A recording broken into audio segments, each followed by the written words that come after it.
July 25th. Awaken the Shadow Man. In select theaters, available for digital download. And go. Ooh, pre-recorded. How quaint. Hey, how you doing? We went to go see The Big Sick this hot Tuesday nights, in which the employees are all wearing shark hats. They're adorable. It's like it's not so much a hat as it is like a band with a fin on it. It looks like they won it at a carnival. Yeah, when I first came in, I'm like, oh, those poor things. Like, thinking that they were going to have to wear them for a while, but apparently it's just for tonight for the Fathom event for Shark Week. Yeah, there's a Fathom event going on tonight for Shark Week. I don't know what that means. Are they just in the theater watching shark footage for a couple hours, or some documentaries or something? Actually, that might be like, alright. the least reasonable hats to wear in a movie theater that I've ever seen in my life, because it's like a foot tall, these shark fin hats. I hope to God it's one of those, like, fake documentaries that Shark Week does sometime, like the Megalodon thing. Like, you know, the Megalodon's still out there. It's like watching, like, a Bigfoot documentary or something like that. Like, they're all actors. This might be the episode where we discover the Megalodon. Let's watch. I sure hope it is. It's actually kind of great. Anyway. The Big Sick was really good. I really liked it. Which is good, because I was anticipating liking it. I'm a big fan of stand-up comedy, and so I was looking forward to this one, because Kumail and Emily Gordon wrote it together. Yeah. And it's basically the story about how they met and got together, and then Emily got really, really sick a couple months when they started into their dating, and had to be put into a medically induced coma. I feel like they added a bunch of stuff for dramatic effect. Probably. A lot of the details were correct. And actually at the very end, there's a scene where he's doing stand-up, and like actual Emily's in the audience. Oh, really? Yeah, I think that was just for people to notice. Oh, I didn't know what she looked like until her picture popped up until the end. Because I've seen some of his stand-up, and it is really good. I was really looking forward to this movie, and it's very fun. It's at the point where I'm just really looking forward to any movie that Amazon Studios puts out. Oh, yeah? Because of the few that I can think of off the top of my head that have been out, they've been either my favorite movies of this year or last year. Because this year they put out Lost City of Zed, which Dave and I went to go see, and we just fucking loved it. Last year they put out Manchester by the Sea, which is one of my favorites of last year. This one easily will be on my top 10 at the end of the year. They seem to, from what I hear about them as a studio, and it's kind of why some other movies in the past have really felt like 70s New Hollywood films, especially Lost City of Zed, where they really do give a lot of creative control to the people who are either directing or have written the movie. That's what this feels like too. This definitely feels like it would have been like a dramedy romance film you would have maybe seen in the 70s, especially some stuff Woody Allen did, especially in some of his where he is playing a stand-up comedian, like Annie Hall or something like that. Not that they're exactly the same, but you can really tell that there was a lot of creative control with the people writing it and producing it and everything, and I mean that is a good thing. Like, it doesn't feel like anyone really stepped in to say, what? Oh, no, you need to, like, race at the end so you get to the school play. Well, I think, too, a lot of the comedians involved were involved in some point with the script, because I follow Kurt Braunohler on Instagram. He plays the roommate character. He's great as Brian in this. And there's a picture of him just kind of next to Holly Hunter in the caption, which is like, me pitching lines to Holly Hunter and trying not to piss myself. Oh, that's cool. Yeah. Yeah, all the side characters are excellent in this film. And when you see the two leads, when they get together at the beginning, and it's the beginning of their romance, it's easy to identify with a bunch of stuff that they're doing, either like kind of awkwardness of just meeting for the first time and going on a first date, or like little things too, like he's showing her one of his favorite movies, I guess, Bonneville Dr. Phibes, she's got the funny line where she says, like, "Are you testing out my taste?" and things like that. It's it was funny. A very it felt familiar, that scene, because like when you're with like people who are passionately nerdy about stuff, they do tend when, in the beginning of a relationship, and I do this too. Yeah. To like, okay, these are some of the things I like. Deal breakers? Yes, no. And if like they're totally bored by something you're passionate about, it's like, well, you know, it's good to stop wasting each other's time. It's that was always hard because I was never. I know people who do that. I remember once upon a time Dave would be like that with like Reservoir Dogs. Nick would be with, I think, Zoolander. In my case, not really, because I'm not going to be shocked if someone I'm interested in doesn't like Caligula. Like, in fact, even though it's my favorite movie, in fact, maybe it should be a plus if they don't like it. Actually, that's really only happened like once, but they flat out didn't like it. It was such an awkward night. Like, it was like several girlfriends later that I was like, you want to watch Caligula? Before then, I was like, I'll just, loan it to you. For me, it was always the movie Cats, and it wasn't so much that I expected them to like it, it's that I expected them to tolerate me liking it. And Dave does. Oh, yeah! Now he'll just call me later and yell about it.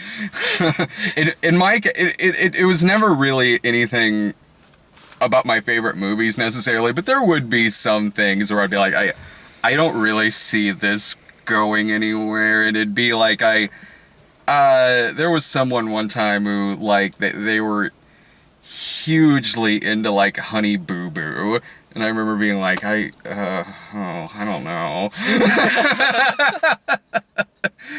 I can't imagine that being the only difference if it's somebody who likes Here Comes Honey Boo Boo and Keeping Up with the Kardashians.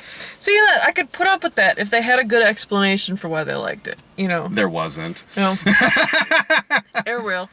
It wasn't like, I'm watching this so I can know what Joel McHale is talking about.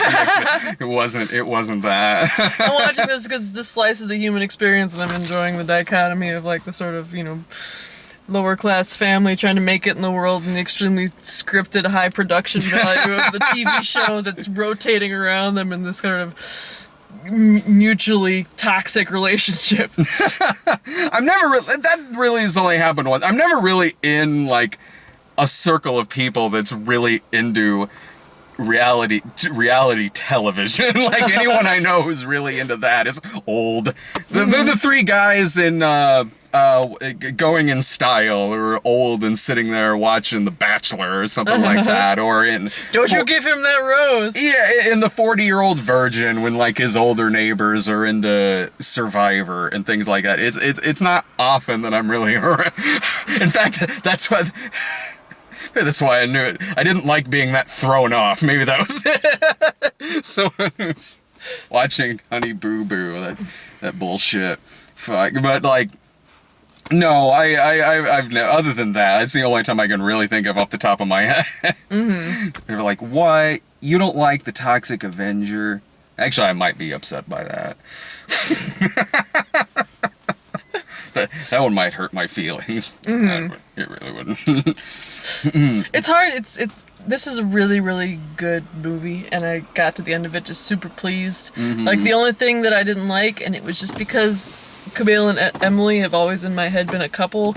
Like, when Kumail was making out with the girl playing Emily, it was like, stop it! That's not your wife. Well, now you see what they should have done. They should have done the Kirk Cameron Exactly. thing. See, you knew where I was going with that. Like, the backs of their head, they could have just dyed her hair and maybe they did do that and we just didn't notice. They did it really well.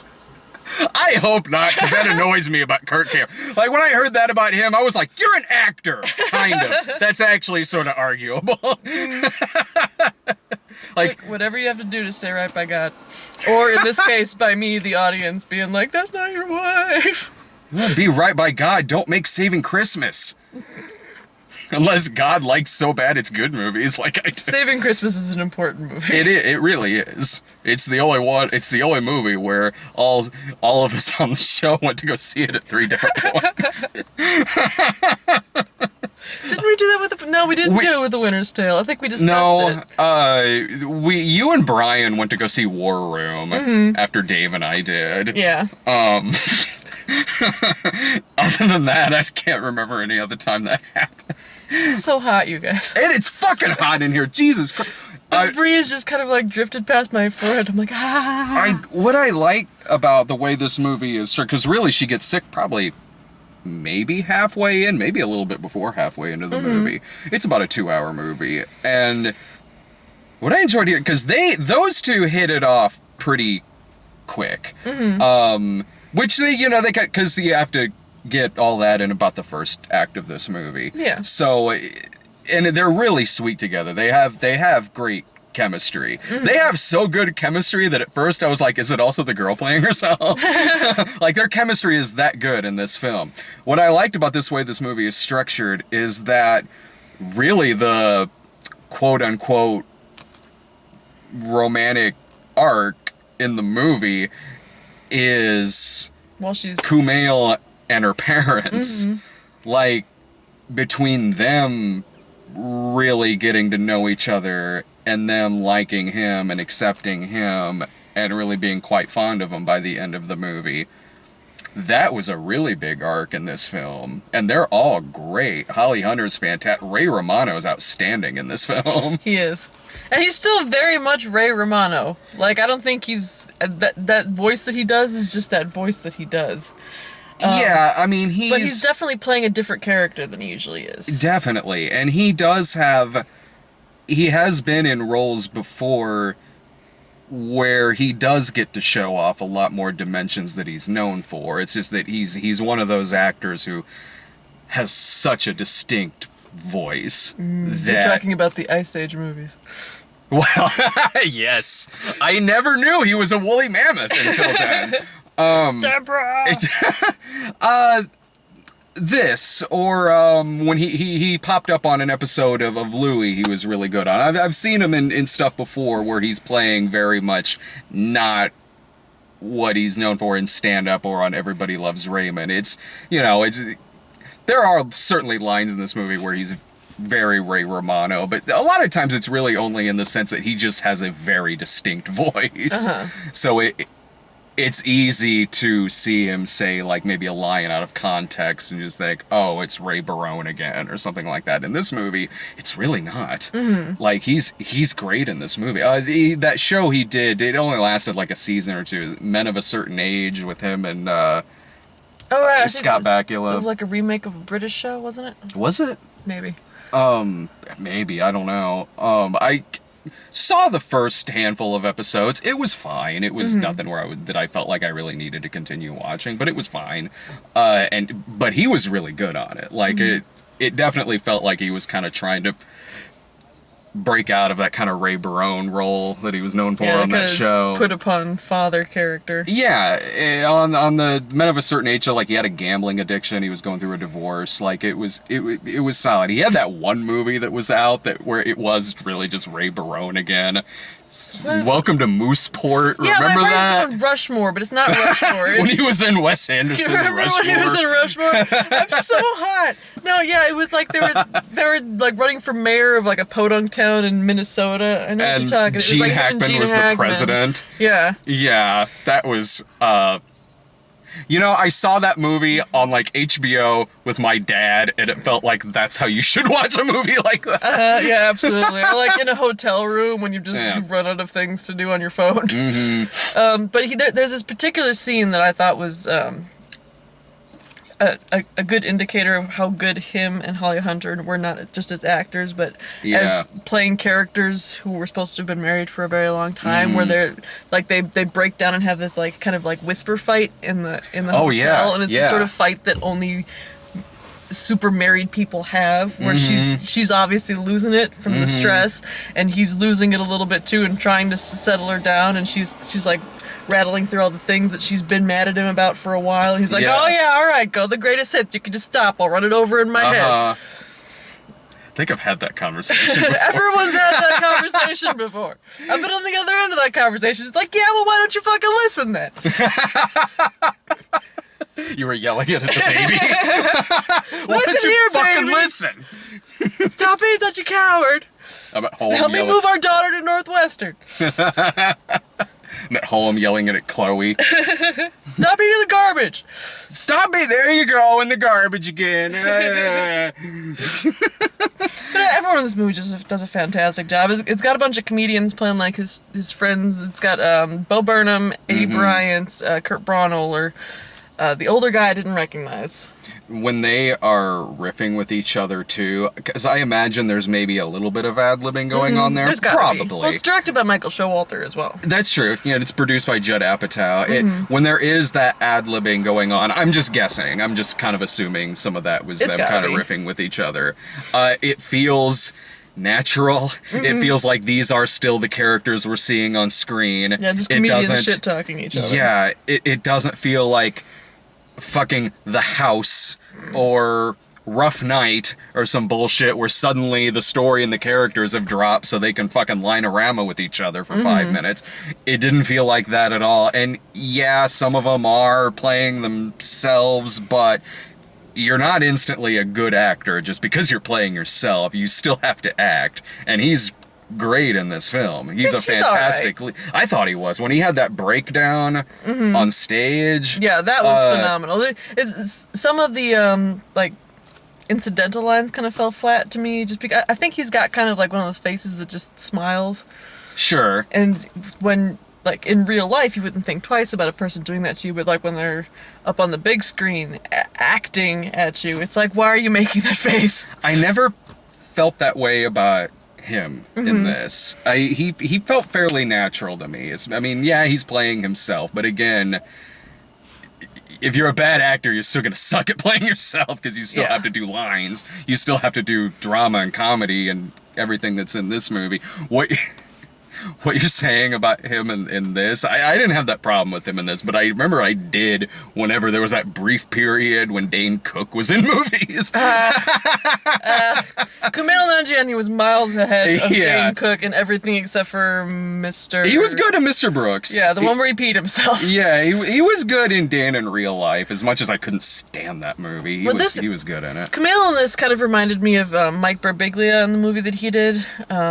It's not The Big Sleep. It's like I never saw that. Was it? Are you sure it wasn't called The Big Sleep? fairly, because this was The Big Sick, and I think that's the reason I'm thinking okay. that's what that movie was called. Sleepwalk with Me, that's what it was. Where it's you could tell that that's the person who's it autobiographical about, and they were in the movie, and so like you can kind of forgive them for being a slightly less good actor than the rest of the people in the movie, and the fact that the movie is so good makes it okay. If that makes sense. Well, now that I'm just thinking that I wonder if at some point the original title for this was While You Were Sleeping. Until they... Oh, wait! That was... It was like if she woke up and decided she wanted to be with his brother. I used to love that movie when I You was still growing up. don't? Of course I still do, but it is troublesome. It's so troublesome. Because she just pretends to be with Peter Gallagher. Why not? And then falls in love with his family and his brother, and everyone's just Sure. okay with that at It's the a end. farce, you know? But it's Bill Pullman. Yeah, it's And Bill Sandra Pullman. Bullock. Those two can get away with it. Yeah, exactly. It was a different time then, It's a much simpler time. when you could just, pick a comatose person. Remember One Fine Day with George Clooney? It was like that era of movie. Not remotely. You don't remember Which was that? One Fine Day? It was with him and Michelle Pfeiffer. Nothing really straight, like, no one goes into a coma or anything like that, but it's...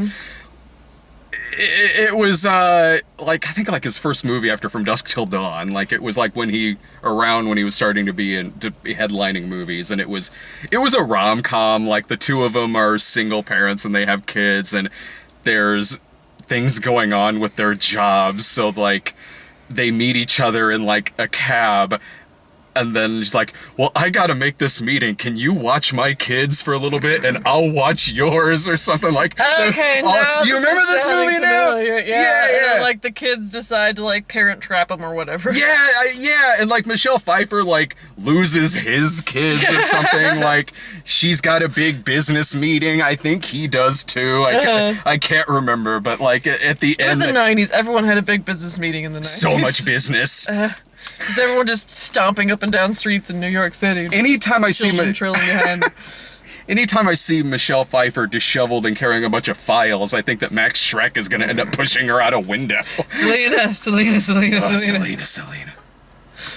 I'll push her out a higher window. We got bigger fish to fry. No, I really recommend this. This was a great film. Yeah, like, see it in theaters, I think. Absolutely, and there was a lot of people in there. Actually, this did fairly well over the weekend. Like, it's a small release film, and it's a low budget film, but it was in The like credits the were top like 30 5. seconds long. The credits were like 30 seconds long. The opening credits? No, the end credits. You left because you had to go. Oh, I had to use the restroom. Yeah, you go to the little boy's room, and I was like, what if there's a thing at the end? Nope, but that's okay, because the credits are over. Actually, it was the same way with Transformers 5. Really? Practically the same movie. Yeah, I think it was like so people would look at the running time and be like, well, at least this isn't 2 hours and 40 minutes, when it's still technically the same amount of content. They That's just some cut bullshit. 15 minutes of... They must have just not given credits to the computer animators. No, I think that, granted, I didn't stay in They Transformers played it 5 really and fast watch with the Benny Hill credits. music? I think that maybe they just kind of just flashed them up or something like that. And maybe, I don't know. Someone will have to tell me if you stayed during the credits for that. Whenever the credits roll and I start to get frustrated, I remember the scene in The Great Muppet Caper where they're in the hot air balloon and there's credits going by and Fozzie says, does anyone even read these things? And Kermit the Frog says, of course they do. They all have families. It's like, those people have families. You give them credits enough that their families can read them. Exactly. Or maybe they didn't want to be credited for Transformers 5. Alan Smithy. Wow, that guy's making a comeback. Super good at computers, you guys. Well, we got a bunch of trailers We in front got of a this. shit ton of trailers, and they had no idea what to put in front of these, so it ranged from slightly strange to kind of offensive. So we got Bad Moms Christmas, which that movie needed a sequel, apparently. I actually remember kind of liking the first one, but it's a comedy sequel, so it's probably gonna suck. I didn't see the first one. It was like Mila Kunis is a mom, and it's hard, so she goes bad. I mean, yeah, she kind of starts going out with her friends. Catherine Hahn was funny in it. I remember it being enjoyable. I I don't like seeing Kristen Bell get work, and Mila Kunis is always adorable. It's just, it didn't... Yeah. Like, even as a mom, I couldn't possibly give a shit about that movie. The first one, Yeah.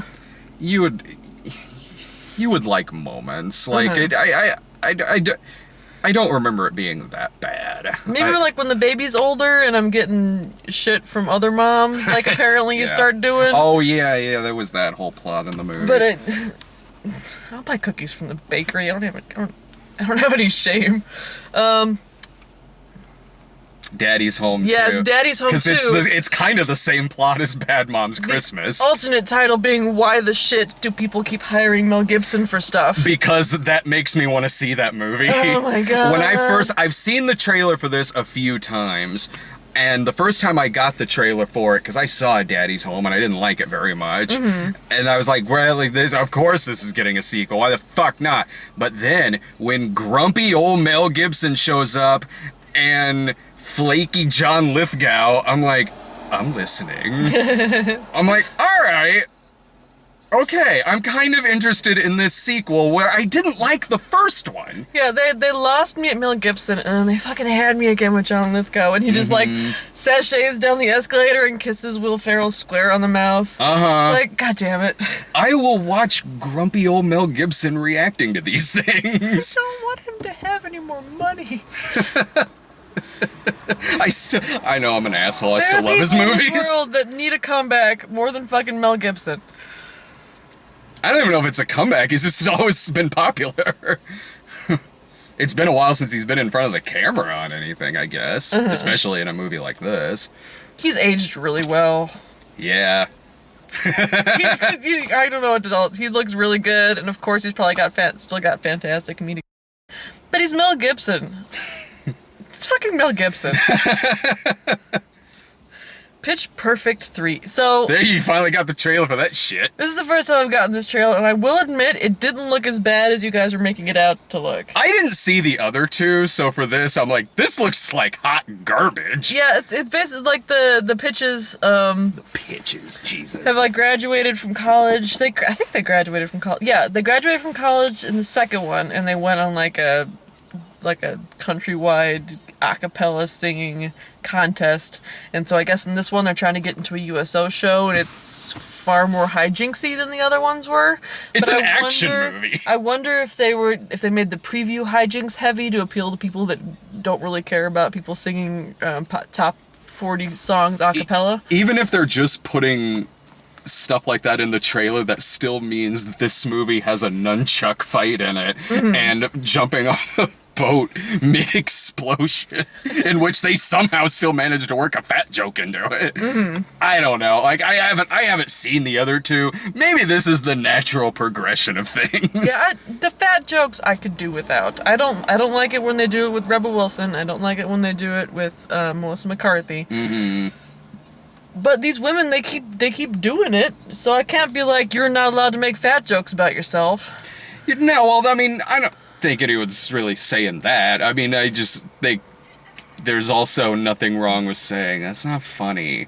Like, not saying that you can't do fat jokes. Of course you can. It's hacky. Like, you Yeah. can tell a stand-up comedian is just starting out because, like, the first part of their set is just going up on stage and making fun of their appearance. Like, Sure, Pete Holmes has got a bit absolutely. on his first album about looking like a lesbian Val Kilmer or like a super tall toddler. You know, all the fat ones have bits about it. So it's de rigueur, as you'd say, but you can move past that and make fun of other funny shit.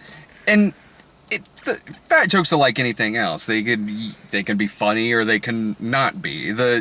This trailer has scenes where she is literally just says the word "I'm fat" Amy Winehouse. Yeah, she's doing like a street performance where she's dressed up as Amy Winehouse, but on account of because she's fat, her character name is Fat Amy Winehouse. Did you break your wrist on that one, screenwriter? Next. Jesus Christ. I don't know. I probably won't be at that movie.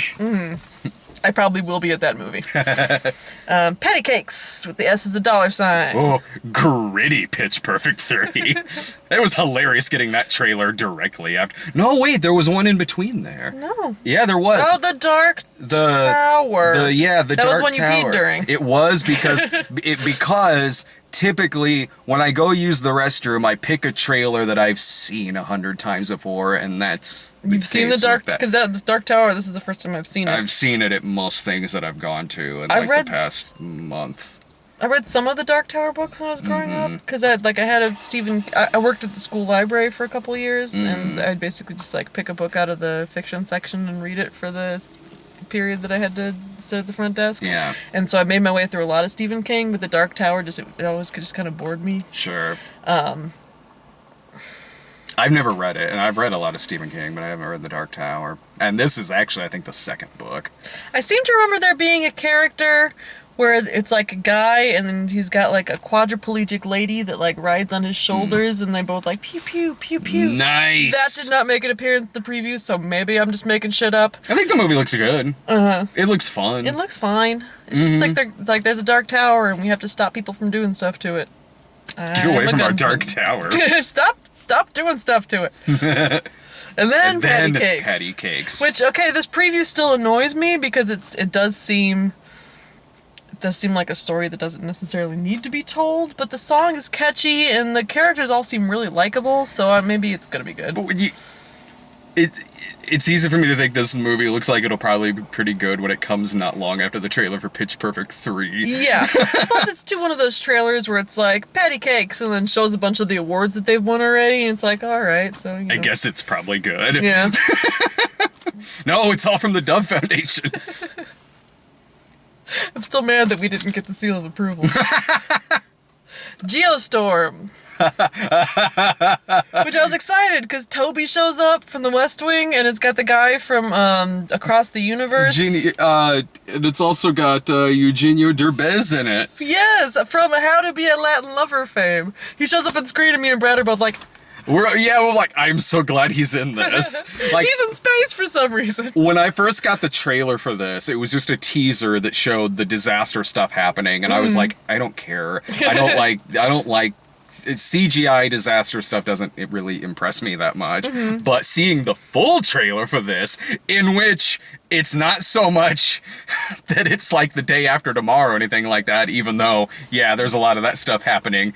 It's if you crossed that with Olympus Has Fallen, because it's a Gerard. If this were the third part of that series, I'd be like, genius. He's gonna punch a tornado. There's like this, the tornado's happening. It's like, it's on purpose and we have to stop it. The only one who can do it is the president, so we'll have to steal him and then drive him through the streets as tornadoes are trying to punch us off of the road. It's seriously Olympus Has Fallen meets a disaster movie because, like, terrorists have taken over the weather and they're destroying shit. Like, oh my god, all right. Every supervillain's dream. Yes, since August de Winter and the Avengers. So, like, now that I really know the full extent of this movie, I'm like, oh, this could be fun. Yes. I probably won't be at that one, but I'll hear all about it. That'll probably be me and Brian at that. So next up we've got American Assassin, which the only thing I could think of that this had to do with the Big Sick is that they both feature prominently brown people. I think you're probably overthinking that a little bit. Maybe, but I mean, it was upsetting, because usually, a comedy movie, you get comedy previews in front of it. Well, American Assassin, don't get me wrong, was hilarious looking. Mm-hmm. And there was also, like, the Dark Tower. Yeah, and, that's true enough. I think Patty Cakes is probably more of a drama. It was probably there because there might be a young audience at this movie, and Dylan O'Brien is the lead in that, or they just jumbled together a bunch of trailers at the beginning of this film. I know, I just like fussing at it. So American Assassin did actually look really, really good. It's like a guy's family got killed by terrorists, and so he's like, I'm gonna murder all the terrorists. Mm-hmm. And then Michael Keaton shows up and he's like, I'll teach you. And then it's like, oh no, but then also I taught this other guy who went bad, because that never happens. So we should team up and defeat him, because we have beget the terrorists. It looked like, I want to see it just because it's got Michael Keaton in it. It looks like the kind of movie that would have come out around when stuff like The Recruit was popular, or Spy Game. Mm-hmm. That's what it looks like, one of those movies, and those movies were fine, but they were kind of forgettable, and that's sort of what I'm expecting out of this, especially since it's coming out like early mid-September. But again, Michael Keaton, so alright. Michael Keaton has not aged well. If there was still my Batman. If there was a just God, him and Mel Gibson would have like switched aging processes. Hey, he looks fine. He looks like an old man, which is not a big deal. He just, he looks like a pretty old man. Whereas Mel Gibson looks like a Barbie doll you spray painted the hair silver. Not a Barbie doll, a Ken doll. That makes more sense. Mel Gibson looks like if you take your glasses off, it's Carmen on screen. Mel Gibson looks like if you took your glasses off, it's Mel Gibson 30 years ago. Yeah. Basically, like, he did What Women Want, and then stuck himself in cryogenic freezing, still wearing the tights and the nail polish, and then popped out and he's like, ha, daddy's home. Two. None of that cop shit even happened. I'm fine. So I've also got him written on my arm, Glass Castle. And I don't remember thing one about this preview. Oh, I remember at because, like, we had gotten so many trailers at the beginning of this, so when we saw that there was another trailer, I could hear you next to me going, like, good lord! That's right, it's the one about, like, the transient family, and the one of them grows up to be a New York socialite, and they're like, you should be more free, and she's like, I hated my childhood. I think it looked good. I can't, because it was, at that point, I was just sort of ready for the movie to start, but it was Woody Harrelson and Schmidt. Schmidt shows up, and I'm really hoping that he doesn't get, like, she's not like, it turns out I like freedom after all. Farewell, fiancé loser. I honestly was having trouble following the plot of this trailer. Again, I was just kind of waiting for the movie to start, but again, I was like, this looks like it'll probably be good. And Woody Harrelson, it's Woody Harrelson. So. I keep, like, flashing back and forth in time, but I think one of the little red-haired girls was supposed to be grown-up Schmidt's fiancé girl. Okay. With, like, the 5 billion necklaces yelling at Woody Harrelson. Okay, I think we're done, you guys. This is getting too sexy in here. Oh, that Woody Harrelson with that wig.